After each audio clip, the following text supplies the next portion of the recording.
భారతదేశ ప్రజాస్వామిక వ్యవస్థలో ఓటు అనేది ఒక ఆయుధం. పోలింగ్ రోజు ప్రతి ఓటరు తమ ఓటు హక్కును వినియోగించుకోవాలని కోరుతా ఉన్నా.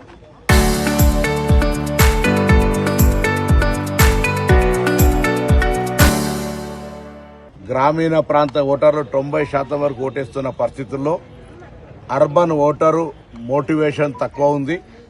నేను 116 మున్సిపాలిటీలు 7 కార్పొరేషన్లు ఉన్నటువంటి ప్రతి అర్బన్ ఓటర్కు విజ్ఞప్తి చేస్తా ఉన్నా.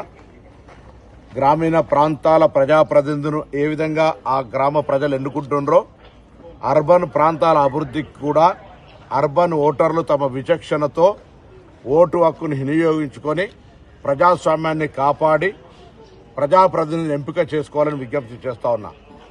ఓటు వేయకుంటే గ్రామీణ ప్రాంతాల్లో తాము జీవించి ఉన్నట్టు లెక్క కాదు అని చెప్పుకునేటువంటి ఒక ఉదాహరణ నానుడి చెప్తారు. అదేవిధంగా అర్బన్లో అనేక పనులు ఉండొచ్చు, కానీ ఓటింగ్ రోజు వెసులుబాటు చేసుకొని విజ్ఞప్తి చేస్తా ఉన్నా. మీ అభిప్రాయం మీది. ప్రజాస్వామికలో ఓటు అనేటువంటిది రహస్యం కాబట్టి తప్పకుండా 100% ఓటు వినియోగించుకునే విధంగా సమయాన్ని వెసులుబాటు చేసుకొని అర్బన్ ప్రాంతాల్లో ఓటు హక్కును వినియోగించుకోమని కోరుతా ఉన్నా. ఇది ప్రజాస్వామ్యానికి నిదర్శనం. Local to global news at your finger tips. మీ చేతిలో ఒక ఆయుధం. Download Raw TV app.